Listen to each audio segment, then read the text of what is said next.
Supernatural Season 9, Episode 6, titled Heaven Can't Wait. Now, after the two little one shot episodes we got, we're finally getting back into the swing of, the main storyline where we get, some pretty interesting information.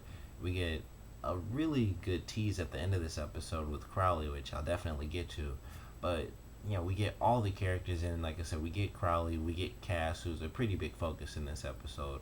We get Kevin, and we even get, a scene with Abaddon, which I thought was it was pretty cool that they actually did show her talking and it wasn't just Crowley talking at the bowl. They did, bring the actress in for that one scene, which I thought was pretty cool because generally when, they aren't going to use a character too much, they just say, oh yeah, Kevin's doing this or someone else is doing that, and they don't ever bother showing it because they're only in that one scene. But I enjoyed the fact that they brought Abaddon into the episode so we actually got to see her talk and it wasn't just, Crowley. But this episode, I think, obviously the main focus was Dean leaves the bunker to basically go check on this case that, Cass has. And, they go, he finds out that this is a real case. And when Cass, kind of gets involved and, Dean convinces him, they find out that it's because, these people are dying off because an angel is basically smiting them because of their pain. And the reason he smites everyone who feels pain is because he's, an angel who's new to Earth. So it's a pretty interesting concept where it's someone and he's not really a villain, he's just doing his job. And generally that job involves angels who are sort of at the end of their road. And now since all the angels have been cast down to Earth, he's doing it for humans. And, it's just like, I'm sad, and then he'll, spray paint you all over the house or whatever. But it was a really cool episode. I enjoyed it. I was really interested just trying to figure out who this person was because I thought, maybe it's an angel. It couldn't be a Reaper because I've never seen a Reaper do that. So it was kind of cool in the beginning trying to figure out what exactly it was, that was killing people, because it could have easily been like some new type of demon or anything like that. But it was cool to see, it was a new type of angel when you think about it. Excuse me.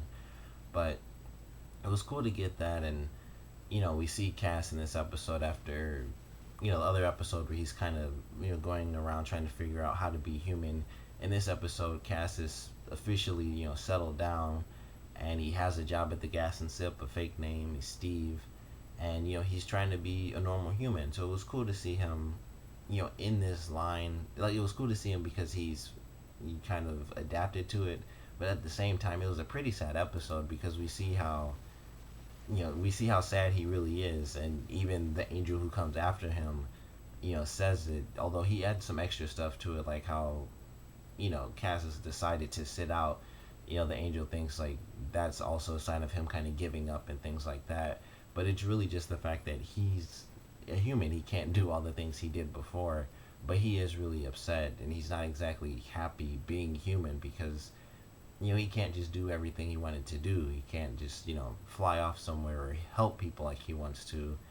He has to deal with normal human things. So it was interesting to see the sort of sad side of Cass. It was also sad to see, but it was good to see, just character development of him as a human. And, Dean tries to help him out. He says, he mentions how he's proud of him for being able to adapt. But it was really good how they had a nice little connection, and Cass is just figuring things out and he's going through the motions.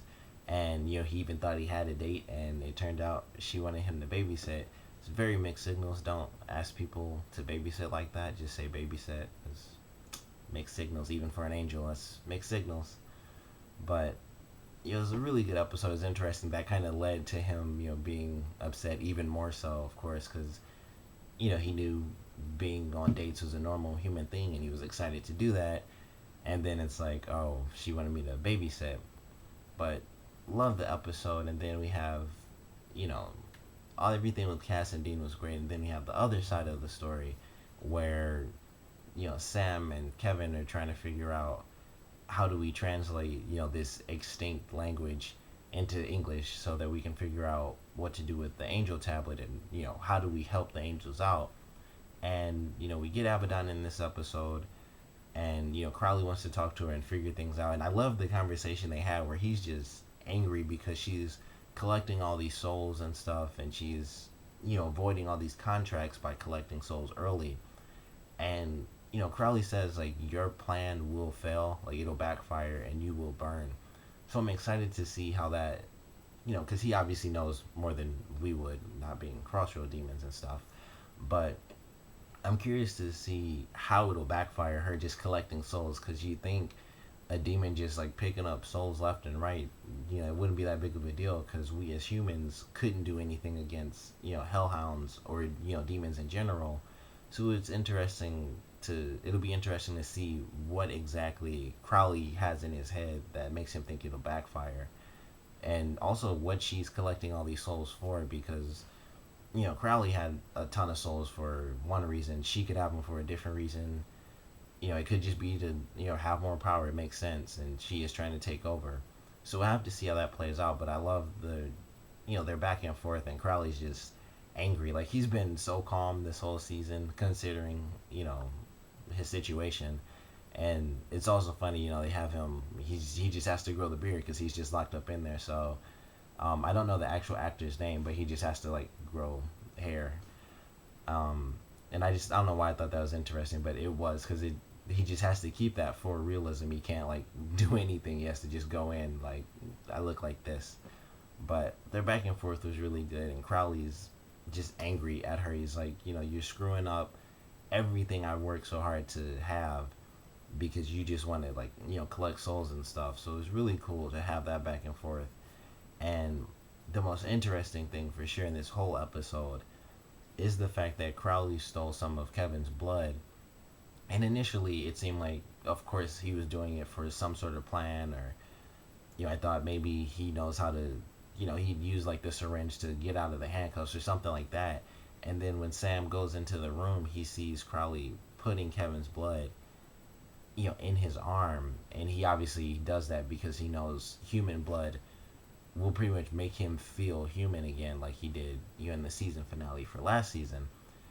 So it made me think of all these things, like maybe he wants to be a good guy now, or maybe he'll turn good if he does that, because he'll kind of like not completely revert back to his human form, but he'll be a good guy and have a sense of right and wrong, rather than I want to be the king of hell.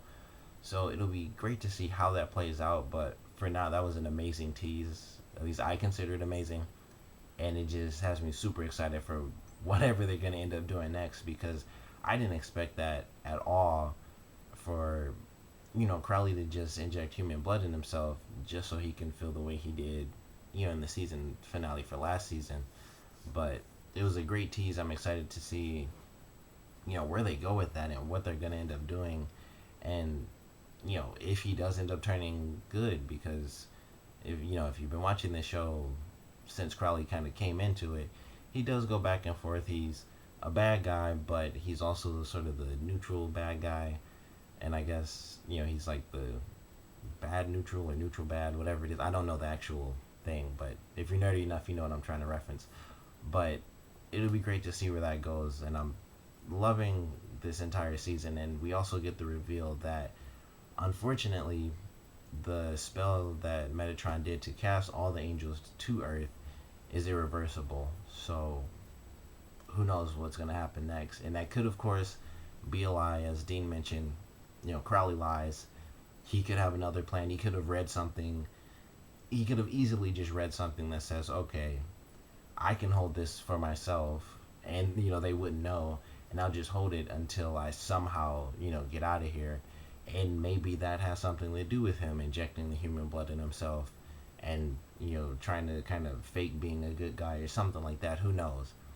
But for now, they said angels can't go back to heaven, so they're stuck on Earth.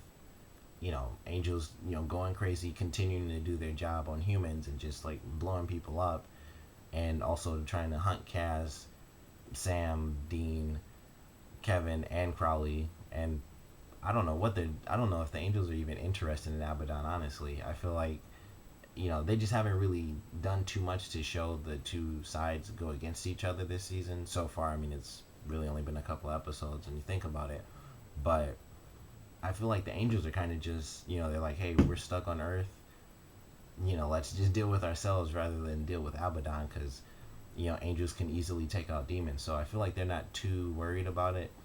And we haven't gotten anything on Naomi's second in command. I can't think of his name right now, but I thought he was gonna come in because they mentioned the preacher in this episode, but he didn't. So we also have to see what his plan is, and then Abaddon and the whole Crowley thing, and whether or not Crowley's gonna escape the bunker, whether or not they're gonna find anything extra out from the Angel Tablet, and, everything else is gonna come up. But love this episode. Gave an interesting look on Cass as a human character, and Crowley as a developing character for sure. So comment below, let me know what you thought of this episode. Favorite parts, least favorite parts, and how do you think things are gonna go now that they've learned angels can't go back up to heaven? How do you think things are gonna develop throughout the rest of the season? Comment below, let me know, and thanks for watching.